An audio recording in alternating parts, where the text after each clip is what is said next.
Welcome to the DRF Sports Podcast, brought to you by DRF Sports. America's most trusted name in horse racing is now providing sports bettors with exclusive data, analytics, previews, videos, and expert picks on all major sports. Bet smarter and have more fun doing it. It's the DRF Sports Podcast, and now your host, Sheldon Alexander. Ready, set, bet. This is the DRF Sports Podcast, episode 45. Make sure you like and follow wherever you get your podcast. I'm your host, Sheldon Alexander. And I'm not going to lie to you folks. I'm hurting this weekend, battling through my wisdom teeth being removed just 2 days ago, but it's the playoffs. And you know, there's no time for excuses. We're here. Championship weekend. We got to bless you with the whole grain goodness we've been doing the entire season, but especially for the playoffs. As we're out here on the podcast, we went 5-1 on Wild Card weekend. We went 3-1 last week on the divisional round for an 8-2 record overall against the spread, plus a whole heap of prop wins. Needless to say, we've been on fire. More on that in a sec. But first, be a pro and win with DRF Sports Pro, introducing DRF Sports' all-new premium data feature on drf.com/sports. For $99 a year, which is just $8.25 a month, you can get industry-leading bets, trends, angles, and analytics. With the playoffs here, it's the best way to make some money this postseason and have fun while doing it. DRF Sports Pro. Sign up now at drf.com/sports. And hopefully we can keep our pro picks up here as well on the pod, as we do this twice a week. On Tuesdays, we recap the week that was, and on Fridays, it's a picks pod. And I'm struggling through the picks pod for sure. My mouth is really sore right now. I can't even lie to you guys. But I'm even feeling more lucky that my guy Matt Russell is here to help me out and really carry this week's pod, as he does for a lot of the season, doing the heavy lifting on this pod. But I'm going to need him even that much more to get me through this pod right now. But either way, that starts right about now. All right, so we're battling through here, and I'm so happy that my guy, Mr. Matt Russell, is here to help me out. Not only because he's been blessing us with the help and the picks, but because the voice is still a little bit under wraps. But we power through because, as mentioned before, it's a playoffs. No time for excuses. Championship weekend. So we're looking for championship performances, including we still got our 8-2 record going against the spread, a bunch of prop wins, as mentioned before, trying to keep the winning weeks going. It's going to be tough because there's only 2 games this week, but we'll do what we can. Mr. Matt Russell, how you doing, man? How you feeling? I'm great, man. I got to be feeling better than you, but you're doing, you're like a young Kanye West out here with a through the wire style performance. Hopefully we can bring that level of genius to the podcast this week. So I appreciate you taking one for the team. I'll take the young Kanye West as opposed to the guy that's roaming around now. So I guess I'll take that. I still think through the wire was his best work, but I mean, what do I know? Man, Championship Sunday. I'm not going to argue that. Right, everybody's banged up. Mm-hmm. Championship Sunday, and let's get right to it, because we can start off the Bengals and the Chiefs. I said it on Tuesday. I wanted to see if this line would make it to 7.5. No, and we're here. The Chiefs are at home. They're favored by 7.5 points. And for me, I said, if it got to 7.5, I have a tough time not betting with the Bengals, just because that extra half point, as we've learned, the lesson that I've learned the most this whole season, how valuable that extra half point is. And that doesn't mean that the Chiefs can't blow them out. It's not what I'm saying at all. I'm just saying that 7.5 points. I just like the chances of my guy, Joey Burrow and Jamar Chase being able to get a late touchdown if needed to backdoor cover. That's where I'm at. That's where I'm at in this game. And, that's where I'm thinking. To me, I'm going to throw this to you and ask, is it going to come down to as much of the defensive line matchup that it was last week, in which Burrow is just under fire the entire game? He's able to get through it against Tannehill because Tannehill was giving up the ball. The Chiefs won't do that, we assume. And that's the problematic thing, right? When you're looking to back the Bengals here, and I get it, right? Like 7.5, you get to that point where, we talk about it every week. We've talked about it for you and I for years, the Chiefs tax. And that's where we're kind of at here, where once a number, once the point spread crosses that key number, that's where the Chiefs tax comes in, right? And that's where the probability once it was -6.5, you know, you bet the Chiefs and you get 7. Now that key number of 7, it lands that way, and the Bengals are the winner, right? And so it's the same sort of story that we had last week when it comes to Bengals and Titans. So that at this point would take me off of this game from a spread perspective. Now that shouldn't come as some big sort of cop out or surprise or anything like that, because it would be really strange if with just a 2-game schedule that we just really liked 100% of the game, because spoiler alert, we like the other game, or at least I do. So it'd be really surprising if it was like, yep, both these sides like absolutely think that there's a right side or a wrong side in this game. Fundamentally here, this is as tough as it's ever going to be for the Bengals.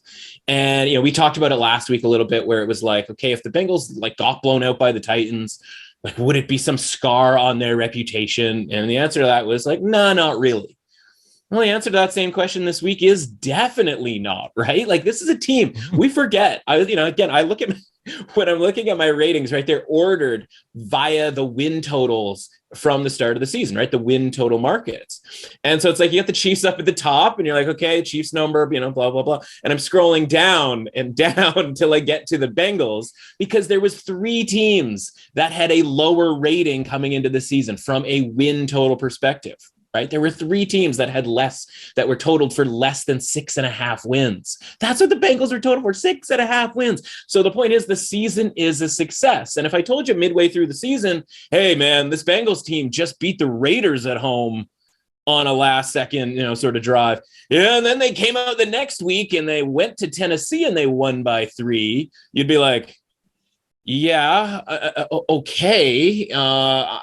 I guess that's, you're making a point of some kind, right? Like, you wouldn't be like, oh, look out, here come the Bengals. Like, this is a team that all of a sudden you go from, listen, we talked about Joe Burrow going into that first playoff game as a guy who had seen it with regards to big time games and being in the college football semifinal, the college football national championship, some really big stages, right? And you and I talk sometimes about pressure and the idea of like, you know, it's kind of like a towel. If you throw a towel into the pool and you pull that towel out, guess what? That towel is soaked, right? When Joe Burrow is playing on the national championship stage against Clemson, that is the maximum amount of pressure that Joe Burrow can feel. He's not going to feel more pressure at any point, right? Because that's a personal feeling on his part.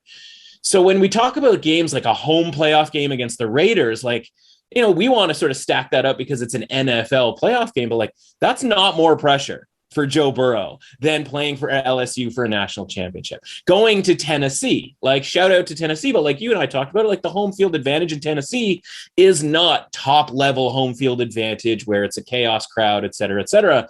And even considering all of that, they got sacked 9 times. You know, people have used that stat. It's actually, they were sacked 10 times because there was a 10th sack early in that game that got called off because of, I believe it was a delay of game. And Cincinnati actually got bailed out on that play because they got a second try at a long 3rd down when they were going to get sacked out of field goal range. They ended up getting back into field goal range. And of course, Evan, the leg McPherson, is out here making kicks and got them that early 3-0 lead. But we forget he actually got sacked 10 times.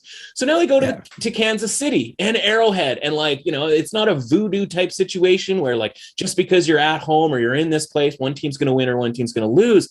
But like, you know how that's going to be, man. It's going to be so loud. It's going to be so crazy. They can taste another Super Bowl trip here. They can probably taste another Super Bowl after that win against the Bills. We're talking false starts. We are talking probably a couple more delay of games here. And while I'm not going to guarantee 10 sacks for the Chiefs can get to the quarterback. They had Josh Allen running for his life back there. And Josh Allen is amazing and was able to do so and create, you know, something out of nothing, you know, convert 3rd downs, 4th downs with his legs. Are we convinced Joe Burrow, still less than a year, just sort of maybe just over a year from surgery on a reconstructive knee? Is he going to have the same success moving out of the pocket that Josh Allen did last week? I just don't see that. And so I think this is actually going to be a comfortable win for the Kansas City Chiefs. Now, you know, it's the same way we'll talk about this next game, and I think it's going to be a close game. Well, that close game or any close game could be a 7-point win for the team favored by 3.5 points, in the same way that a comfortable win could end up being a 7-point win for the Chiefs, as you mentioned, right? The idea of, okay, they're up 14 throughout the entire game, even 21 throughout the entire game, and the Bengals get a couple late scores as well to, obviously make it cosmetically a different score, which of course then changes the win-loss ledger for the point spread. So listen, I'm not going to bet the Chiefs minus 7.5. You had all week to sort of get a flat 7, which, you should have grabbed if you like the Chiefs, because you knew that 6.5 wasn't going to come back. And so it's a little bit different. You and I talk about it, the 3.5. Okay, well, does it turn a loss? Does it turn a win into a loss, or a push into a loss, or does it turn a win into a push, or vice versa? And so if you missed out on minus 6.5, but you got 7 and it lands 7, it doesn't end up you losing, right? Unfortunately, if you take the minus 7.5 and it lands 7, it does. So listen, there's a ton of other stuff to bet on when it comes to this game from a prop standpoint. I'm not in love with the total either. And before we get to the props, so I got a question for you. I got a question for you. Yeah, absolutely. So I come in, I'm saying I'm on the Bengals. We just talk it through. There's a lot of angles and reasons why the Chiefs will be able to, pull away and win this game comfortably. My question to you is, how much should we take into account their very recent, it's less than a month ago they played, was it New Year's Day or the day after New Year's? How much should we take into account what happened in that game? Because in that game, the Chiefs came out hard. And the Chiefs were winning easily in that game. Yeah. And Burrow and company just came back late, took over, and ended up winning the game. How much do we take from that game into this game? Yeah. So I'll tell you this. I went over this game with a fine-tooth comb yesterday. I watched that game in its entirety the first time around. It was one of those games where, I had Kansas City once that number had dropped from 5 down to 3.5. You and I talked about it on the show. And it was one of those where I sat back. Yeah. And it was one of those where I sat back and I watched that game. And it's funny how, again, we talk about it all the time. We watch a Monday night game and a couple of calls go the, wrong way on one team. And we start going like, well, this team's getting kind of worked over by the referees.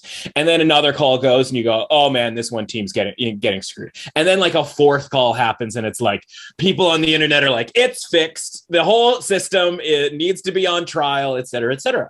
But if these types of games happen on a Sunday at 1:00, nobody notices because we're flipping around. We got a bunch of games going on. Oh, that third down, pass interference call was a bit sketchy. Like, let's kind of move along. But fortunately, these days we have sources via the internet and via Twitter that evaluate officiating, and they're evaluating plays and the win probability caused by this penalty and whether that should have been a penalty, et cetera, et cetera. And so I came away from that game going like, man, I feel like if we all watched that game on a Monday, we'd really be sort of wondering what was going on with the officiating in that game. And I didn't say anything because, like, again, it's a 1:00 game. Like, I'm just going to sort of be yelling into the ether. Nobody's paying that close attention to any one game. But then the officiating Twitter sort of pops up and is like, well, this call was, very sketchy and it caused, Kansas City a loss of 5% win probability. And then there was another call. And overall, this was like the most lopsidedly officiated game from the win probability standpoint of a call going, 1, 2, 3 calls going the other way on a team. And so I was like, oh, okay. So I wasn't losing my mind watching that game going like, man, the Chiefs are kind of getting jobbed here on non-calls, on calls. And so I came away from that game going like, the Bengals did well to obviously come back and win that game. Full credit to them. But it was also a game that mattered a lot more to them, right? Like that one clinched the AFC North for them in a division that had 4 horses in that race with 2 weeks to go.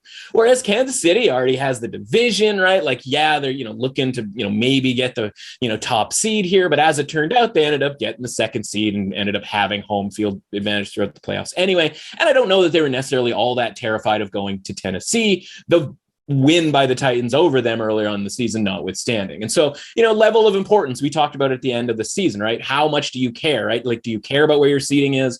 Well, maybe a little bit, but like you definitely care about things like winning the division and even just getting into the playoffs. And so, I don't believe this on a sort of week to week basis, but I really felt like the Chiefs kind of let their foot off the gas pedal, right? And this is a team that if there is one of those teams this season, that kind of has shown the ability to both take their feet off the gas pedal and put their foot back on the gas pedal, right? And so they're up 28-14 in that first half, and they are doing whatever they want because Cincinnati is playing that defense that allegedly the Chiefs were having trouble with, and they were having trouble with it for the start of the season. But guess what? Patrick Mahomes, Andy Reid, they got it figured out playing against sort of two high safety defenses. And so Cincinnati's keeping everything in front of them. And you can go and you can check out the box score. And I think the box score is really revealing, right? It's not a big yardage day for Mahomes. It's not a big yardage day for any receiver on that team because everything was just kind of dinking and dunking down the field because the safeties are playing so far back for Cincinnati because they don't want to get beat deep. And even then, Kansas City was taking what they were given, 28-14. Cincinnati gets a late field goal at the end of the first half with about 2 minutes to go or 1 minute to go. And the Chiefs are one Tyreek Hill drop. There was a nice defensive play, so I don't want to call it a drop necessarily, but like a 60-yard Mahomes just absolute like rears back and fires it. And Hill gets the ball knocked out of his hand. And that might have, certainly would have ended in a field goal to have that 2-touchdown lead restored. But there's a very decent chance it's the Chiefs, man. Like they end up scoring a touchdown there and the next play or 2 plays later. And now we're talking about it would have been 20-point game at halftime, and that would have been it for the Bengals. Now, kudos to the Bengals, right? They take that 11-point deficit, they turn that around, and they win that game by a field goal late. But for me, I look at that first half as the sort of instructive part of the game, where I go, okay, this Chiefs team, like I haven't seen anything that says the Bengals are going to stop the Chiefs. Now, they slowed them down in the second half, allowing them to come back. And then I look at the offense and I go, man, Jamar Chase is absolutely cooking no matter whoever is on that, him at the cornerback position. But I think it's really interesting that we didn't see much from Stephon Diggs last week. And to me, that's indicative of like, okay, if Josh Allen's not going to force it to one side of the ball, that means the Chiefs must be doing something on that side of the ball. And so if they can even remotely recreate that against Jamar Chase, where he's not 200 whatever yards receiving and like 3 touchdowns the way that he did against the Chiefs, what's left, right? And obviously the Bengals are going to need a performance from the Tyler Boyds, the T. Higginses, and then certainly that run game as well. But they just didn't get that against the Chiefs the first time around. It was really just a lot of Jamar Chase. And he is, honestly, for a rookie, he's incredible as far as being able to get away with offensive pass interference. And I realize that's part of the job, because you don't want to be blatant about pushing off. He is amazing as far as just chicken wings and that sort of thing to get guys off of him. And he was getting away with it the whole game. And they were, and on the flip side, the Chiefs were getting called for everything. So there was a lot of drives getting extended by penalties. And so if the Chiefs can rely on that, and if the Chiefs can somehow if the Bengals can rely on that, and the Bengals can rely on blocking the Chiefs in a much better way than they did last week, where Joe Burrow wasn't just taking 10 sacks, he was taking really big sacks at times, where he was going backwards 10 plus yards. Okay, if you guys can replicate that or change that when it comes to the sack thing, then yeah, the Bengals are going to have a chance to win the game. But I'm not really ready to rely on that, because this isn't some letdown spot for the Chiefs. This is a game to go to the Super Bowl at home, right? This isn't week 12. And so I just look at it and I just go yeah, that's awesome that they won that game, but there's plenty of holes to poke in that game that happened, back in week 17. So that's kind of exactly my point here. And I asked that question kind of knowing where I was going here. And people who might be new to the pod here, especially, maybe you come along in the playoffs, not really familiar with what we do. I put out the line. I tell you which way I'm leaning. Sometimes I get convinced. And this is one of these instances where I'm actually getting convinced to now take the Chiefs by the 7.5. And the reason is I know. And I'm not going to say that you're telling me to take the Chiefs by 7.5. That's not fair. That's not what's happening here, because I know you're not advising people to take the Chiefs. I'm in a position where I try to pick every single game, right? That's just where I'm at. And now when I listen to you and I go back and I think about all these different things, to me, how this game plays out more so, it's been a great run for the Bengals. This is a success for the Bengals. The Chiefs, absolutely. This is just a different beast. And the reason why we were on the Chiefs in that game against the Bengals earlier was I didn't think the Bengals were ready to be up in the Chiefs weight class in a game that matters the same thing to both teams. And as you just mentioned, that game that they just played about a month ago didn't matter the same to both teams. I just think in this instance, right, The only reason I would have been on the Bengals was the extra half point and the hook. But if I'm going with the most likely scenario of what I think is going to happen, I think the Chiefs win comfortably. I also think there's a way where we can't be that lucky that we get another good weekend of just amazing games. Yeah, right? Like it does feel like we could be in for a dud festival out there this week. Yeah, like we need one of these games to be a blowout. And hey, I'm going to look at the Chiefs here. I'm changing my pick. I'm saying this on the pod. Chiefs minus 7.5. Matt Russell, we just talked it through. You didn't advise me to take the Chiefs because you're not advising anyone to take the 7.5 point spread. But I'm the clown out here trying to make picks against the spread in every single game. And I'm riding with the Chiefs minus 7.5. Give me the Chiefs tax. And also, I got to mention, this is something big at drfsports.com where you make your bets. We have actually boosted the Chiefs money line to plus 100 for Sunday's game. I'm just saying, that's just a thing that's going on. Just letting y'all know. That was an email I received from the big boss with the messaging that, hey, we need to get this out there. They boosted the Chiefs money line to plus 100 for Sunday's game. Lots going on. There's obviously a maximum bet, more details and all that, obviously available on the site, but the info is out there. And with that, I'm definitely riding Chiefs. Let's go. But let's get to some props quickly. I know I took a little more time, but that's because I had more questions. I needed to talk my way through that pick. And we're here. I'm on the Chiefs, 7.5. But another place where we've made a lot of money has been props. Hit me with some props, my dude. Yeah, so a couple of things here, right? And so obviously we talked about the idea of how the Bengals were keeping everything in front of the Chiefs, right? And that turns into a sort of high, volume passing game, but a low yardage per passing game, right? So I don't want to get crazy when it comes to all the overs, Tyreek Hill over, Travis Kelce over, something along those lines.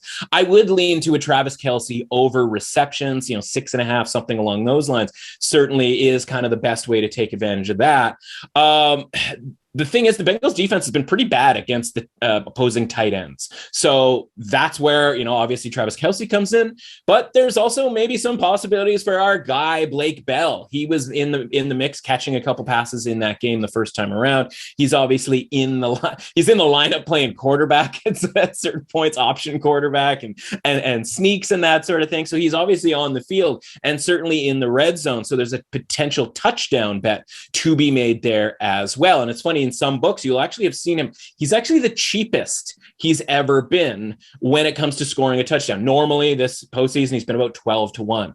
That's, the same books that had him 12-1 the last couple of weeks have him at 8-1. So either one of two things, right? One, money is coming in on Blake Bell to score a touchdown, or two, maybe there's some insider knowledge about like the play calling and the, what's maybe in the playbook and that sort of thing, right? So keep your eye out on that for anything better than double digit when it comes to Blake Bell for a touchdown. I think the best way to bet on Jamar Chase is over his longest reception. Whether it's a deep ball or a short pass, Chase can get loose. Now, I don't know that he's going to hit his yardage total because, again, I'd like to think the Chiefs have a better plan this time around for Chase, but I think he is that good that he'll be able to get a long reception in there somewhere. As for the Chiefs offense, right, we talk about, okay, well, what are they going to do with the safeties that far back? If they are going to play the sort of correct way with regards to football, they're going to run the football a lot. They're going to keep the short yardage passing game in order here. And so I actually like Clyde Edwards-Helaire here at over 37.5 rushing yards. Now, he didn't get a ton of carries necessarily against the Bills, but he did a ton with those carries. So a lot of sort of draw plays out of shotgun, and I think he gets 7-8 carries here. I think he'll do better than 4 yards per carry. And so I think we'll see him get 40 to 50 yards, maybe even more. And of course, that means he's an option in the touchdown as well. He got hit in the face with a shovel pass against the Bills. That's lost, I think, to history, but he took a shovel pass directly in the face. But the point is, they ran a play shovel passing it to Clyde Edwards-Helaire, at least by the goal line. He also had another goal line carry, right, with Darrell Williams out, and it seems like he's probably going to be out again this week. he is, sort of strange to say, he is the big back, right? Because Jerick McKinnon is slight of build. Now he's down there around the goal line, but it's for, the passing game, third downs, that sort of thing. So I'm waiting to see, and we haven't seen any numbers necessarily pop up just yet on Jerick McKinnon in the passing game, over on his receptions, whatever that number ends up being, as long as it's remotely reasonable, over in the receiving yards. And again, he to score a touchdown is plus 150. I think one of these two guys is scoring a touchdown at the very least, right? So if you can bet on both at plus 150 or better, I think you're going to cash at least one of those. And again, maybe get both of those. And I wrote for the Score this week a sort of game prop article. We're getting into that point of the season where game props are a thing. I'm taking a couple of shots here on this concept of fading the Bengals, right? So again, I don't want to bet the minus 7.5. If you had stuck to your, initial take with the Bengals plus 7.5, wouldn't have hated that either. I just wouldn't want to rely on a backdoor necessarily, which I think is going to be the situation. And I think the Bengals live at some point, if you're getting plus 14, plus 10, something along those lines, is certainly an interesting option, because I like the Bengals to score last in this game, because if, again, game script wise, I think the Chiefs have the lead and a relatively comfortable one. I trust Joe Burrow to get that last score. Now, maybe that brings them within 10, maybe that brings them within 7, maybe it ties the game and now we got ourselves overtime, and then maybe we need Burrow to score in overtime to cash that. I don't think it's going to be like that. I don't think it is going to be like the Bills game last week, right? I think that last score is going to be, somewhat cosmetic. So at plus 110, I like the Bengals to score last. Now, the plus 110 thing is important here because I like the prop bet, both teams to score 20 plus points, no, which means one of the two teams can't score 20 plus points, because that's paying out at plus 170. The Bengals right now, they're lined at 22.5. So it's not some crazy stretch that they might only score 17, 18, 19 points. Obviously 19, not necessarily a key number, but you're getting plus 170 here on, in between. And there, some places have plus 145. As long as you're getting a plus, you're fine. So, maybe you cash both. Maybe the Bengals score late to make it, 31-17, 24-17, something along those lines. But I think one of those two is going to cash, because I think the Bengals get over 20 by scoring last. And hopefully they don't even get that high. So it'd be great if both cash, but I think at least one of those do. And then the fun one here before we go on to the next game, Shell, you want a little long shot. You want one that's going to lose in the first drive, but you're going to be okay with it because it was 25-1.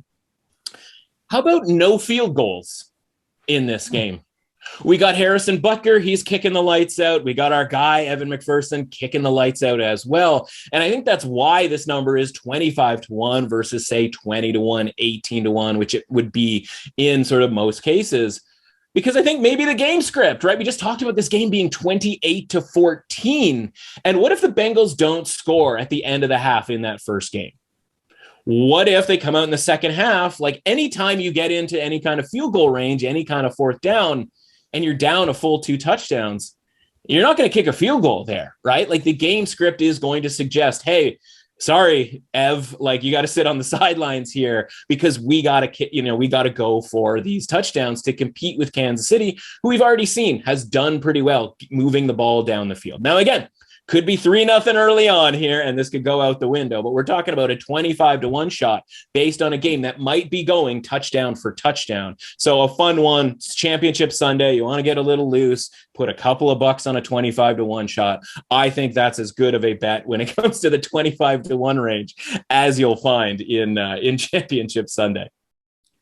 I love it, my dude. I love it. Just so many options there on the props. We've had a good time so far on the props, trying to keep the good times going as well on the picks against the spread. Again, I'm on the Chiefs minus 7.5. That's just giving you a bunch of props. There's got to be winners in there somehow because we've just been on that kind of run. Got to keep that going. So before we get to the next game, got to ask the question. Have you checked out Cash Grab? Cash Grab is DRF Sports' all-new free-to-play sports prediction game where you can win real money. It's available to every sports fan in the App Store and the Google Play Store. Win real cash prizes every day, as well as a chance to win big money jackpots. All you have to do is download the free DRF Cash Grab app, create an account, and start predicting who will win the first quarter. How many touchdowns will Patty Mahomes score? Answering questions like these can end in you making real money. So download the DRF Cash Grab app now and win big. And this is interesting because I guess our Niners, I'm saying our Niners, if we as a podcast have adopted the Niners on this run. And it's fair. Let's think about this, right? Talking from the very beginning of the playoffs, this wasn't some like, oh, well, maybe. There's tape. It's on wax. Mr. Matt Russell telling you to bet on the Niners money line the whole way through the playoffs. And now we're here to get to the Super Bowl. And this is a thing that I'm not exaggerating, but I want to big up here because this is about what we do here on the pod, trying to teach you different ways of getting to the bag. And instead of just betting on the Niners to make the Super Bowl at that number, you're told take the money line each and every week and roll that over. Just a different example of how to do things. So now here we are. The Rams are favored by 3.5 points against a team that they have lost 6 straight games to. I know that sounds weird. I just had to take a pregnant pause there to let that sink in. Yeah. I alluded to the fact earlier that I was worried about the Niners, but I realized that's my heart. Yeah. That is my heart watching Jimmy Garoppolo week in, week out. Hate watching the fact that the pick six is coming. But my brain and what I've learned, and I said I take the week to sort out my emotions. And here we are. And I come back to what I've learned from doing this pod with you week in, week out, that just on the number alone, 3.5, I have to take the Niners. Why on earth are the Niners 3.5-point dogs in a game that's not going to be a home game for the Rams? The Rams are out here, trying all the tricks in the book to keep Niners fans out, which won't work. That last game the Rams had when they played against the Cards, Matt Stafford, the last game against the Niners, Matt Stafford had to go to the silent count. Right. Think about that at home. Yeah. Now this is going to be a playoff game, an NFC championship game, and you're giving them points just because they're playing at home? Because that's got to be the reason why they're getting points, right? So certainly the number that they're getting, right? Like 3.5, like you're right, man. It's terrifying. Like, why is this line 3.5? It has to be 3 at the most. And so, it is completely terrifying. And so, at least, and I'll, sort of reference the AFC game here in just one, in just one way. When it comes to that Chiefs tax that we talked about, that was because every game, everybody bet on the Chiefs. Right. And it was like, we can get away with giving up that Chiefs tax. The Chiefs tax this week, I mean, look around, man. Like, there's a lot of people betting the Bengals, a lot of people getting wrapped up in the Bengals, right? Like, this isn't this 80-20 like ticket split and all of the money in on the Chiefs. This is a pretty even split where the books are still going, let's tick up the Chiefs a little bit here. Let's see if we can get a little bit more Bengals money. And so that's why I'm sort of okay with laying points, with the Chiefs, not necessarily 7.5, but obviously I know what you're saying. In this game, I just go like, how, again, and it's another reference, right? Tampa Bay and the Rams last week. You and I were on the Rams. We're sitting there and I'm going like, I get it. The number probably is supposed to be 3.5. But it's 2.5. Now it ticked up to 3 with, some juice on the Rams, but like it was under 3 all week. And it was like, oh man, like it kind of sucks. Like I thought we were going to get 3.5, but I understand why it's under 3. And it's like, okay, I'll bet it anyway. And but I'll make sure we'll get, +3 and, or I'll bet the money line, et cetera, et cetera. This is one where it's like, man, I really wish this was 2.5 because that would make me feel a lot better for sort of how I feel about this game. And you mentioned, the futures thing. I want to sort of talk about that for a second here. In the very first episode that we did, I told you that I like the 49ers to win the NFC. And I don't bet a team in the futures market to win the Super Bowl because you know what happens, right? We get 2 weeks between the championship game and the Super Bowl, and we talk ourselves into some sort of elaborate hedge, and we end up giving back all the value that we ended up sort of getting. And we end up taking, on a 15, 16, 17 to 1, we end up going, you know what, I'll just take the 8 to 1 guaranteed win anyway. Right. Or, maybe you take a little bit off it and you knock yourself down to 12 to 1. But the point is if you just bet the NFC or AFC championship, whether it's before the season, before the playoffs, or anywhere in between, you are in a better position sort of mentally, because once the championship games are over on Sunday, we'll know one way or another whether we won or lost. And then the second piece of that is, as we talked about at the start of the playoffs, the rolling over of the money lines instead of the futures bet, right? Because we knew, okay, what was going to be our best case scenario? Well, we knew they were going to play the Cowboys. We knew if they won, they were going to play the Packers. And then we sat back and we said, you know, the other options are Tampa Bay or the Rams. And given the circumstances of the 6 straight wins for the 49ers, we would like to see the Rams. That happened. And so you can do the math there, right? They were plus 160 against Dallas. They were then plus 210 against Green Bay. And they then are now plus 155, you know, sort of 50, maybe some 60, et cetera, et cetera. Point is, you add all that up, right? You take a $10 bet at the start of the playoffs and you put it on the 49ers to win on the money line. You get $16 back. You now have $26. You take that $26 and you put it on the Packers, right? You then get a total of $80. Now you take $80 and you put it on the 49ers. And now you would end up, if they win, with $205 off of your initial $10 bet. Well, you can do some quick math on that, my friend. That's 19-1. Right? You got your $10 initial bet and then your $200 that you're walking away with. That's 19-1. That is a lot better than 11-1, 10-1 that was being offered to you. And that is with the lowest possible payout, given the route that the 49ers were going to have to play. Now, the problem is, you don't just look at this ticket sitting in your account and can kind of just disassociate yourself with it and just go like, well, that's my ticket. It's sitting there. Okay, that's fine. You have to do the work along the way, which means, you know, if you're a $10 bettor, that means taking $26 and betting it on the 49ers against the Packers and then going, sweet, I won that. Now I've got $81 and taking that $81 this week and putting it on the 49ers again against the Rams when you're used to betting $10 a game, right? Like that can be intimidating. The good news is, if you wanted to, you can walk away with your plus 750 victory. And you basically, listen, there was a bunch of different times the 49ers were plus 750 to win the NFC this season, including before the season. And you didn't even have to get that last win and you got that same payout, right? So whereas somebody might be sitting there with a plus 750, plus 800 ticket to win the NFC, you're like, actually, I already did that. And all it took was 2 games, right? Which is a lesson in value when it comes to the futures market in general, right? There's ways to play the futures market, buying low during the season, right? Where there's a lot of stuff still to be decided. Before the playoffs just isn't one of them, right? Because there isn't a ton of moving pieces. We knew the route that the 49ers were going to have to take. And so it's a matter of, okay, are you still going with it or are you cashing out? I'm still going with it, right? My premise was what it was. And so I am still rolling over the 49ers on the money line, right? And so while everybody else, if the 49ers win, are cashing their 11-1s, we'll be cashing our 19-1s because we did it the correct way. Now, does that guarantee us anything as far as like the 49ers winning the game? Of course not. But you just talked about the 3.5 point spread. I am betting that too, right? So I'm going to bet that at sort of a regular, sort of decent sized bet, knowing, you know, I'm going to try to create what I sort of call a scaling downwards, right? So the third bet that I'm going to make, and you said, well, you stayed away from the side and the total when it came to the AFC Championship game. Well, there's a sort of modified teaser that's available. Now, again, it gets a little bit cheaper when the line was -7, but you can go into the alternative spread because if you look at this Rams 49ers game, you go, okay, it's 3.5. I'm not teasing through 0 because that's the absolute last thing anybody should do ever on earth.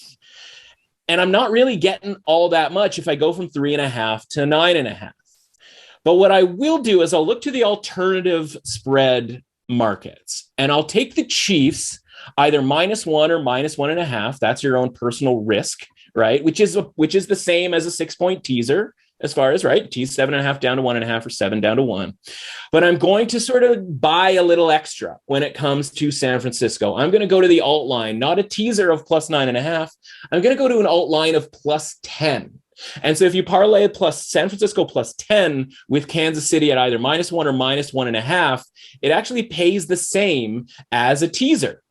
And so you could even go to -2 and probably still be in decent shape when it comes to the Chiefs, right? And that obviously takes your initial investment down, right? Because this number should pay out around -120. So again, Chiefs -1 or -1.5, and San Francisco +10 at -120 or better is the bet to make when it comes to this weekend, right? I would treat that as your big bet. And again, all you need in that first game is the Chiefs essentially to win. And now you're sitting there with San Francisco +10 for your biggest bet, right? And then you scale down and you go, okay, I have a smaller bet on San Francisco +3.5.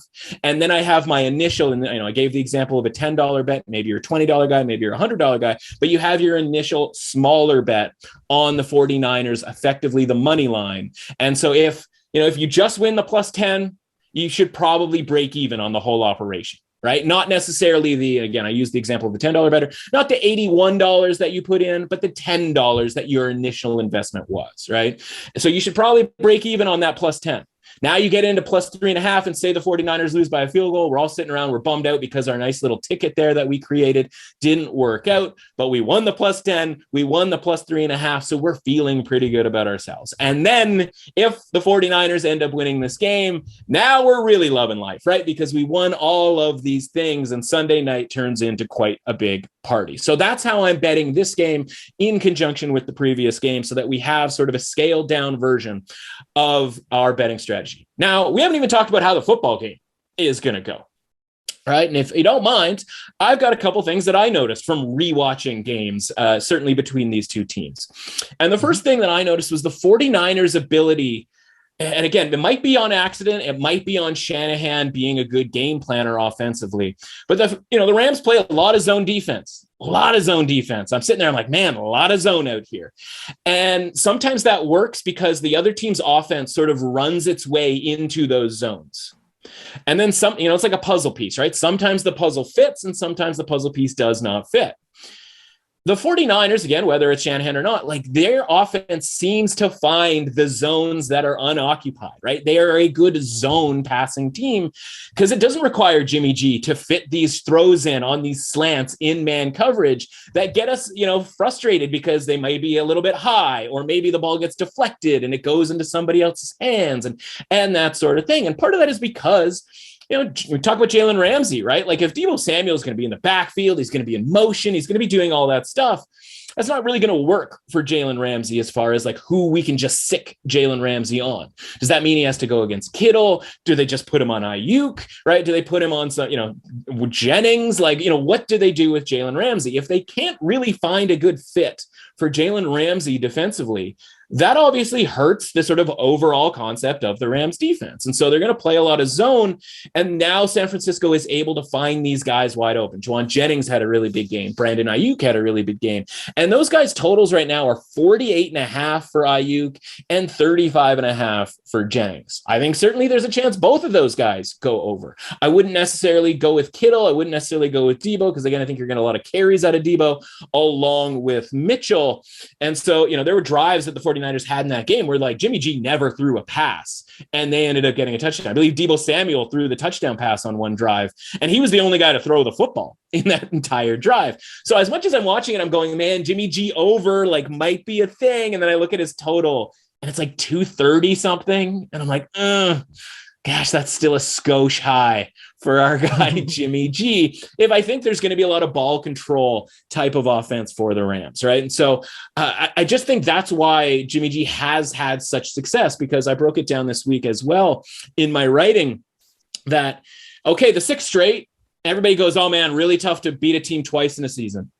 And then, God forbid, a team has to win a 3rd game against that same team in a season. Like, man, that is really tough. And now we're getting to a point where it's like, man, it's really, really tough to beat a team 7 straight times. Well, 1, they don't really need to beat them 7 times this weekend. They really just only need to beat them once. And 2, I imagine it's tough to beat a team 7 straight times, but what's probably more difficult? Beating a team that's beaten you 6 straight times. And I think of it like individually, right? Because again, I'm watching this game and the defensive line for the 49ers is working the Rams offensive line, right? Matt Stafford is running for his life out there. And I think of it as you and I. And if I'm an offensive lineman and you're the defensive lineman on the 49ers, you got your hat on and you're just out here whipping me, and you are whipping me every game for 6 straight games, and you are whipping me every play for this entire game, what's going to change the next time that we play?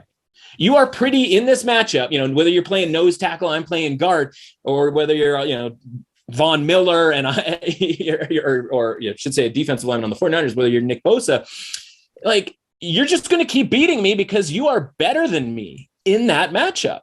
And so, like, the 7th game isn't going to change that. Now, again, they might scheme something up or do whatever to end up winning this game, and maybe the ball bounces in the wrong direction, right? Because at the end of the day, oblong football, things happen for things to get weird. But, like, the writing's on the wall here. If you watch these games, like, the defensive line is much better than the Rams' offensive line. And so I just go, like, how is that going to change? So, like, yeah, the offensive scheme for the 49ers might not have as much success, but I don't see the defensive line for the 49ers not still getting after Matthew Stafford. And so for me, I'm looking at sacks over in this game. I'm looking at an Eric Armstead to get a sack prop. I'm waiting for that market to open. If that's anything, and I think it certainly will be better than plus 200, I'm absolutely hitting the Eric Armstead prop in that department. Ayuk and Jennings, obviously pretty good bets, I think, to get touchdowns based on the premise that, again, if they are open in this zone concept, one of them might be able to get in the end zone, maybe both. Plus 330 for Ayuk and plus 400 for Juwan Jennings. And I'm going to go back to the well on the Rams side of things, man. You and I talked about it beforehand. I think we were right in all of this. Why was Cam Akers getting high leverage carries? I get it. Between the 20s, he's the more explosive back.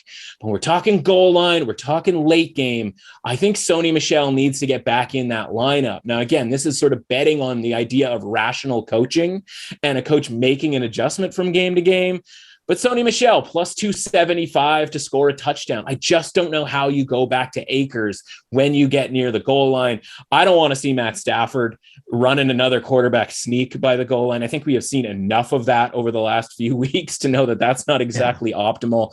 I think the Rams got to get their head out of their backside and look to Michel here down by the goal line. He's the only guy, I think, from a value standpoint on the Rams that I would bet to score a touchdown. Obviously, Cooper Kupp is likely, but the odds reflect that. Beckham is likely, but the odds reflect that. Maybe I'm probably going to talk myself into Tyler Higbee at one point, but really this is just going to be a personal decision on me not wanting to bet too much on the Rams' success here because I'm obviously pretty leveraged on the 49ers to have a nice game in this one. Yeah, I mean, overall, I just think the Niners, the matchups matter, as we've seen time and time again. We talked about it with the Packers as well. You get ball pressure from your defensive line and you're able to move the ball, keep things close. Why can't you do that against the Rams? And again, they've won more games. They've won 6 straight against them. It's going to be like, there's no home field advantage. So I don't get the number. It's a very strange number. Well, yeah. And the other thing I do, right, is when I hear 6 straight of anything, my first instinct is, well, what happened on the 7th? Right? If somebody says I won 6 straight bets, right? You know what it means. It means they lost that previous bet. So they are really 6-1 in their last 7, right? I'm the, I do that as well. I'm like, oh man, I went 10 straight last week in college basketball. It's like, well, I lost the one before that. So it was really a 10-1 run. So I look back and I go, okay, well, what happened in those other 4 games? Because both coaches came in 2017. They have played each other 10 times. And the previous 4 games, the Rams were actually 3-1. And so on the surface, you go, oh, okay, well, and 6 straight, well, 7-3, it doesn't look as bad. We know who the quarterbacks were for the 49ers in those 3 losses. Let's do it. Let's fun game. 49ers fan. Can you tell? There were 3 different quarterbacks. Can you tell me who those 3 quarterbacks? I'm putting you on the spot here. We didn't practice this. I didn't Nick say there's like a CJ Beathard in there. That's the CJ Beathard, the beat hard. Yeah, he was in there. I prefer Beathard. Just sounds more, beat hard, I think is fun. Okay. That's one. Who's my guy from, who's my CFL guy? What's his name? I'm drawing a blank here, but I know we're going to get the answer to CFL guy. I know. Strevler. Oh, no, not Strevler. No. I'll give you the last 2. You give up? One you're gonna kick yourself, and the other you're gonna be like, I forgot that guy was on the team. Nick Mullins. No. Oh, you were gonna say him. You were gonna say him. Oh, you were gonna say him. But you know what the funny part is? I was gonna say BJ Mullins. That was gonna be the joke, right? That's right. That was gonna be the joke. Lanky wing, Nick Mullins.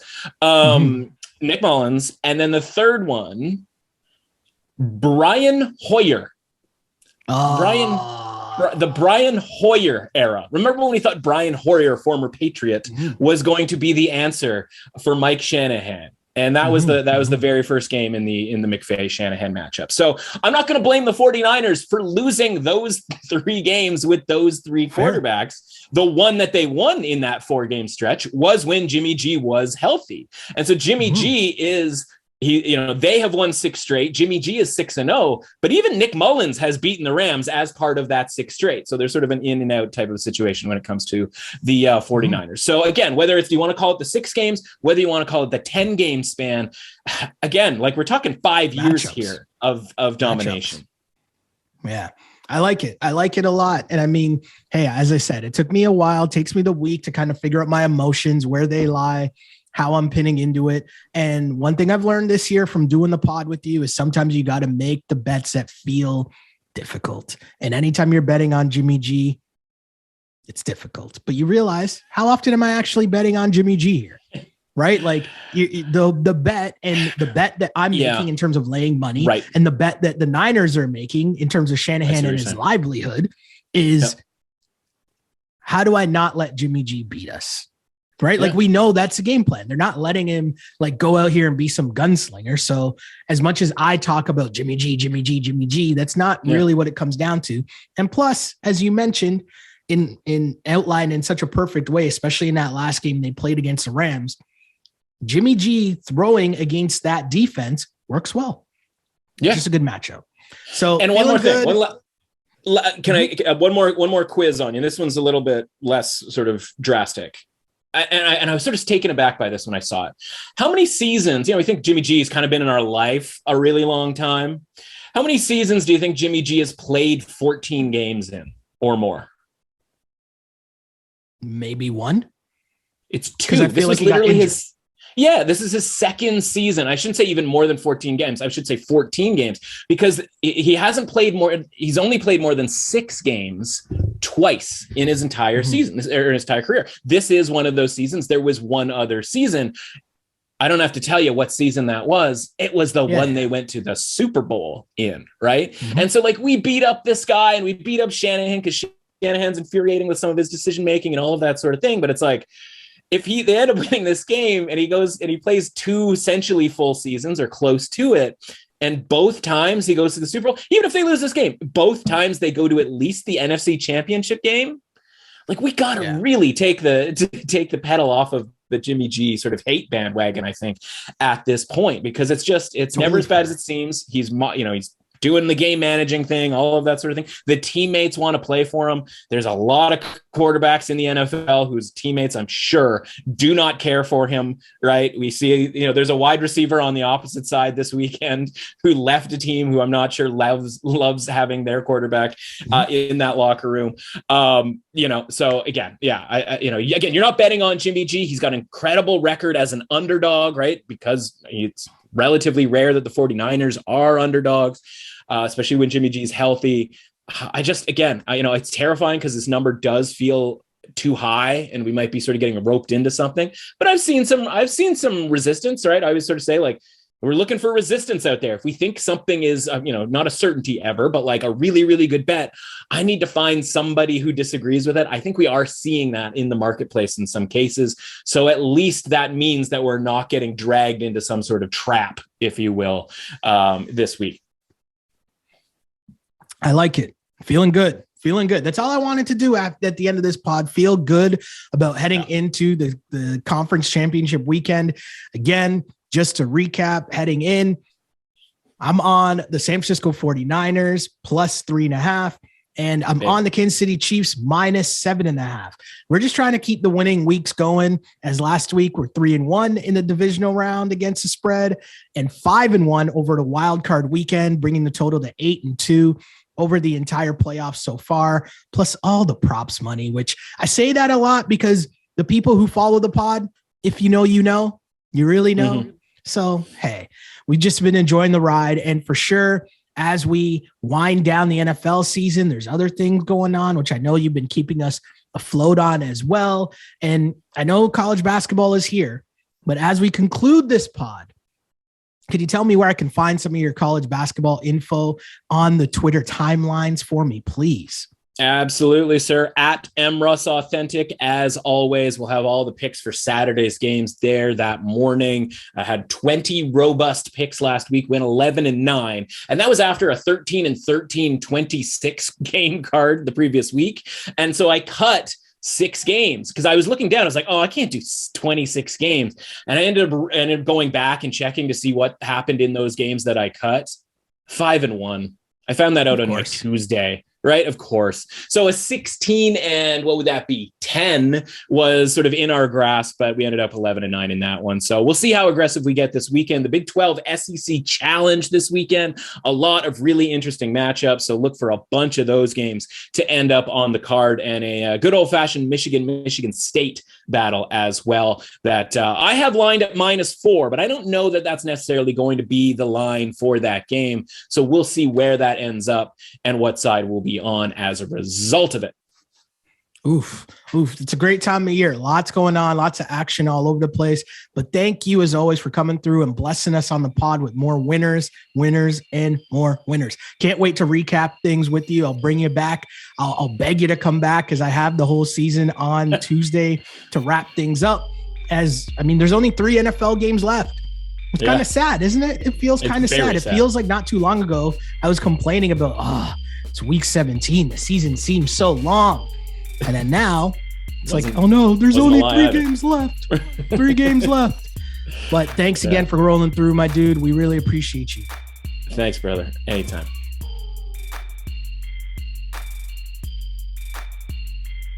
Thanks to Matt for coming on the pod. And if you want to follow me online, you can do so on Instagram at Sheldon Alexander and on Twitter at Shell Alexander. Don't forget to like and subscribe to DRF Sports Podcast wherever you get your podcasts. Also rate us, review us, like us, all that other fun stuff. But for more from this new project from DRF Sports, just a little reminder. If you're unfamiliar with the letters DRF, it stands for Daily Racing Forum, which has been around for over 100 years, giving you all of the horse racing information, data, and analysis. But now we've taken over the entire sports world. So if you want coverage on every football game, as well as the NBA, MLB, college sports, and more, head to drf.com/sports for all of the details and insights, as the site has all of the data on every game, including offensive and defensive stats, betting angles, line movements, key injuries, team stats, and more. The DRF data is what powers our power trends. So if you want to see which trends our analysts have selected, follow us on Instagram and on Twitter. If you want access to all of the raw data, drf.com/sports. That's where you can find the usual previews as we deep dive into the games. Of course, got you covered on this podcast.